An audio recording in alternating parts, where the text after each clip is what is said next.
Assalamualaikum warahmatullahi wabarakatuh.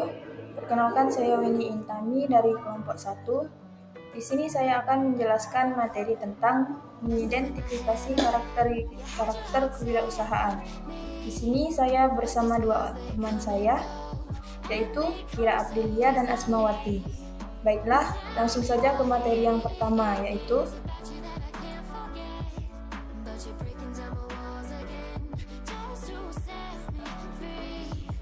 DNA Wirausahawan. Pembentukan jiwa kewirausahaan terkadang didorong oleh kondisi masyarakat dan lingkungan seseorang.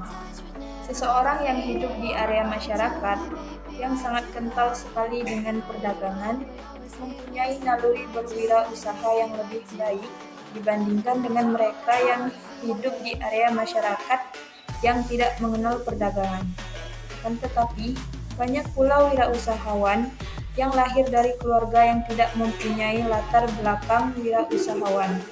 Jika kewirausahaan bisa digali dengan baik, dibiasakan dengan berbagai latihan dan juga praktik yang secara langsung bersentuhan ke dalam dunia usaha. 4 kelompok individu berdasarkan bagaimana seseorang individu memperoleh pendapatannya. Yang pertama, employee atau kuadran E. Employee atau karyawan adalah seseorang yang bekerja kepada orang lain. Yang kedua, self-employed atau kuadran S. Self-employed bisa dinyatakan sebagai karyawan yang profesional karena seseorang memiliki keahlian di atas employee. Yang ketiga, business owner atau kuadran B. Business owner merupakan pemilik bisnis besar di mana seseorang sudah mempunyai sistem untuk mengendalikan uang. Yang keempat, investor atau kuadran I. Investor merupakan seseorang yang menginvestasikan atau menanam uangnya di dalam satu bidang usaha untuk menghasilkan hasil dan pemasukan yang cukup besar. Kelebihan dan kekurangan cash flow kuadran. Yang pertama, employee atau kuadran E. Kelebihannya yaitu nyaman karena selalu mendapatkan kepastian gaji bulanan.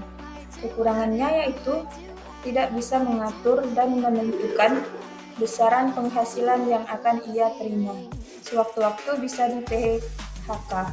Yang kedua, self-employed atau kuadran S. Kelebihannya yaitu lebih bisa menentukan penghasilannya dibandingkan dengan employee. Karena semakin giat bekerja, semakin besar pula pendapatan yang didapat. Kekurangannya yaitu risiko dari kuadran ini adalah jika berhalangan bekerja atau sakit, maka tidak akan mendapatkan penghasilan sama sekali. Yang ketiga, business owner atau kuadran B. Kelebihannya mempunyai sistem pembuat uang. Jika pemilik usaha libur, jalan-jalan, atau sakit, maka usaha ini akan tetap berjalan karena ada sistem yang mengendalikan usaha ini dengan baik. Kekurangannya, ketika menghadapi kegagalan, maka kerugian yang ditanggung jumlahnya sangat besar dan harus ditanggung sendiri oleh sang pemilik. Yang keempat, investor atau kuadran I. Kelebihan dari kuadran ini adalah uang bisa bekerja untuk manusia. Kekurangannya, apabila salah perhitungan, maka uang yang diinvestasikan tidak akan bisa kembali. Baiklah, di sini saya akan melanjutkan materi dari Weni Intami.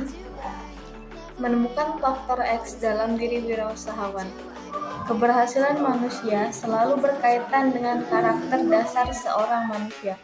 Faktor X merupakan keunggulan dan kelebihan manusia yang seakan-akan secara tiba-tiba turun dari langit. Upaya-upaya penggalian faktor X memerlukan beberapa cara dan pendekatan. Berikut ini merupakan beberapa upaya untuk menemukan faktor X dalam diri manusia, yaitu menemukan faktor X dengan meninggalkan zona nyaman, dan yang kedua, menggali potensi untuk menemukan faktor X.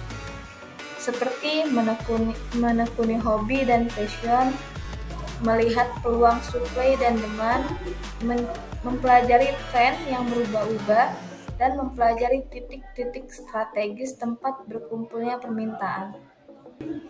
Dan yang ketiga, menjadi profesional untuk melejitkan faktor X. Selanjutnya yaitu karakter wirausaha. Karakter adalah tabiat, sifat-sifat kejiwaan, akhlak, perilaku, dan juga budi pekerti. Karakter merupakan watak dan kepribadian yang memengaruhi segenap pikiran. Selanjutnya yaitu ciri dan sifat wirausaha. Berikut ciri-ciri sifat kewirausahaan. Yang pertama yaitu percaya diri, yang kedua berorientasi tugas dan hasil, yang ketiga pengambilan resiko, yang keempat berjiwa pemimpin, yang kelima keorisinilan, yang keenam berorientasi ke masa depan, yang ketujuh jujur dan tekun. Selanjutnya ada sifat dan watak. Yang pertama, keyakinan, kemandirian, individualistik, dan optimisme.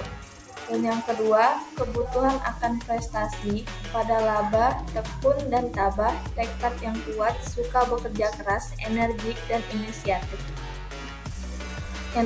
Yang ketiga, kemampuan mengambil resiko dan suka tantangan.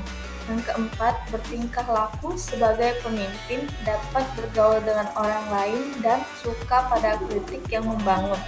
Yang kelima, memiliki inovasi dan kreativitas tinggi, fleksibel, serba bisa, serta memiliki jaringan bisnis yang luas. Yang terakhir yaitu yang keenam, memiliki persepsi dan cara pandang yang berorientasi ke masa depan. Baiklah, selanjutnya yaitu mendesain pola pikir untuk menumbuhkan DNA wirausaha. Seorang anak yang dididik dari kecil untuk tidak menghargai uang, minim pendidikan finansial, maka saat besar akan cenderung menjadi sosok yang tidak menghargai uang dan hedonis. Maka hal ini akan berpengaruh pada kecerdasan finansialnya, sehingga sang anak tidak akan mengerti antara kebutuhan dan keinginannya. Padahal kunci keberhasilan pertama dalam berwirausaha adalah menekan ego dan keinginan. Mendesain pola pikir untuk menumbuhkan DNA wirausaha. Gen DNA wirausaha seharusnya mulai dibentuk sejak dini dengan cara pengenalan literasi keuangan yang memadai untuk pendidikan dasar. Maka jumlah wirausahawan muda akan terus meningkat dari masa ke masa. Teladan kewirausahaan Nabi Muhammad. Jiwa kewirausahaan Nabi Muhammad terlatih sejak kecil. Pada saat ia mengembalakan kambing dari penduduk Makkah, Muhammad melalui masa kecilnya diasuh oleh Abu Thalib imannya. Dalam keadaan miskin, kemudian tumbuh besar dan dewasa menjadi seorang wirausahawan. Teladan kewirausahaan Nabi Muhammad. Dalam melakukan sebuah usaha, Nabi Muhammad SAW selalu mengedepankan hal, yaitu yang pertama, selalu siap menghadapi perubahan. Yang kedua, pandai mempromosikan diri. Ketiga, memberi kepuasan pada pembeli dan kebanggaan atas harga. Keempat, mengutamakan sinergi. Kelima, berwirausaha dengan cinta. Dan keenam, pandai bersyukur dan berterima kasih. Baiklah, itu tadi adalah materi yang dapat saya dan teman-teman saya jelaskan. Atas perhatiannya saya ucapkan terima kasih. Assalamualaikum warahmatullahi wabarakatuh.